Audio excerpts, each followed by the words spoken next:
Share some of that venison with you? I hope so. Okay, thanks guys. Have a great day. Well, you've seen the smiles of a lot of happy hunters here at the Big Rapids check station, but we've got a guy with even a bigger smile on his face right now. We've got Mitch Rompola from Traverse City, who arrowed what could be the state record buck. Now, the one you see right here is not the state record. This is one I think you shot in Missouri, right? Yes, back in 1962.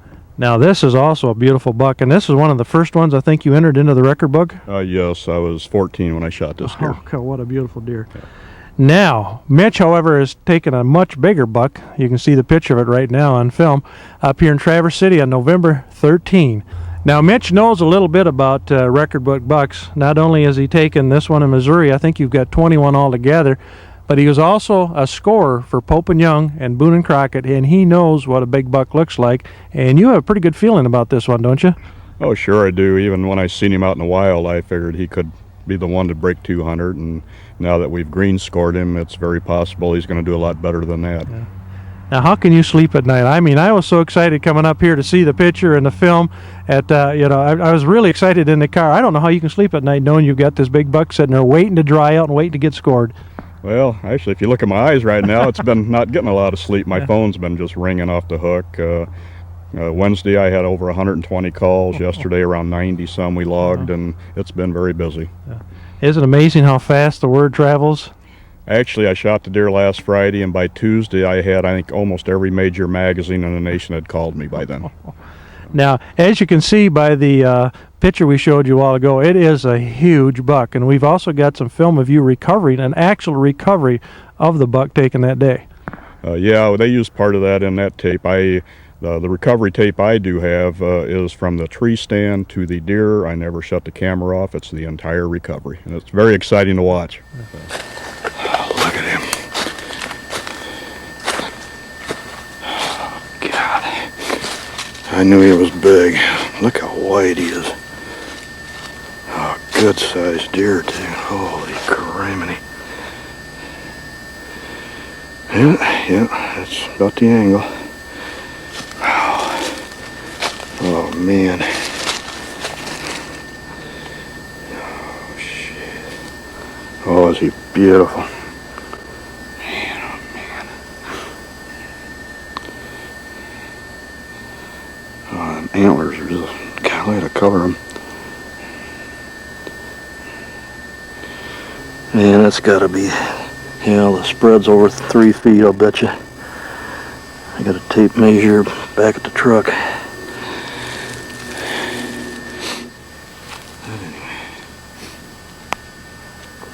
What he's been rubbing. Something. Now, I'm thinking of seeing a big buck come in front of my stand. I've never seen anything even like this, and I'm thinking how nervous I would probably get. How could you even pull the bow back? Well, I ask myself that, I can tell you. I mean, it's been a lot of years. I've shot a lot of big bucks, and I grew up hunting big bucks and seeing nice racks, and I think that was the edge I had on the buck fever part of it. But this one gave it to me, I can tell you. I was shaking when I seen him, and of course missing him about a week beforehand. I wasn't going to miss him this time. I really focused, and I didn't take any chancy shots. I just center shot this thing and made it good. But yeah, in fact, I couldn't get out of the stand for 15 minutes. I had to sit down, regain my composure, and once I did get down, I didn't go look. That didn't help you. My wife and I were talking about this on the way down, and I was trying to compare this to like the Super Bowl or the NBA title, and I got to thinking, it's really bigger than that because somebody wins that every year. This will be, now I keep pointing at this one, the buck that you got will be only the 3rd world record ever taken, actually, because James Jordan did it in, I believe, 1914 out of Burnett County, Wisconsin, 206 and 1/8, I believe. And this thing stood for 80 years. People thought this record will never be broken. There's too many hunters out there, and not as many big deer can grow to be the age they got to get that rack that size.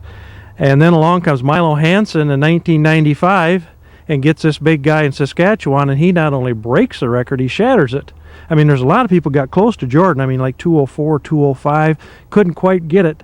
And now yours, just 3 years later, You told me that your buck is so much bigger than the Hanson's rack that the Hanson rack will actually fit inside your rack and rattle around. Yeah, you can move it back and forth in Yeah. there. I mean, it's extremely wide. I mean, Yeah. the outside spread on it's 38 inches, which Wow. that alone is the widest one ever in the world. Yeah. The widest outside spread is on, I think, a buck from Kentucky. It's 34.5 inches. Okay, and I And that think was the widest outside spread on a typical. right, and I think Hanson's was like 34. 29. Oh, 29. 29 Okay. outside. Okay. So he had a 27 inside spread. And Wow. it's tremendous. That's a tremendous Yeah. deer. And of course, you know, I just figured this one would probably break the 200 mark. And of course, after we checked him out a little closer, I started really getting scared. Oh, I I thought, my bet. gosh, I Yeah. never believed this deer would do that. But he's got the 14-inch tines. I think there's 3 of them on there. Even the other one's about 13. And long main beams, everything he needs. Big, wide, 30.5-inch inside spread. And perfect typical, not a Yeah, lot of he doesn't. deductions. He's hardly got any deductions. It's Wow. very clean. It's a very clean rack too. There's no odd points on it, no non-typical. Yeah. Very easy to score. So there's Yeah. no complications with this Wow. one. Oh, Mitch, I'd like to congratulate you again on the big buck that you took. It couldn't have happened to a nicer guy, and I'm proud for you, and I'm proud for Michigan. And I imagine this is going to generate a lot of interest here in northern Michigan now. Well, I would sure think it would, and I hope to help that. I'm gonna, once it's officially measured and mounted and all that's said and done, I do hope to take it out, and I want to show it to the people of Michigan. I think it's even good for the state that they've got a deer like this. I mean, for a deer to even break 200 is phenomenal, and we'll see where this one ends up. But I want to, you know, do the hunters justice too and show everybody. Now, you've got it under lock and key right now. We've got 60 days. Well, you got less than that now. You probably know the days and the minutes when you can haul this thing back out and get it officially scored. But you're going to keep it under lock and key until that time, and then take it out and get it scored and see where it falls. Yes, I do. You know, you got to protect it, of course.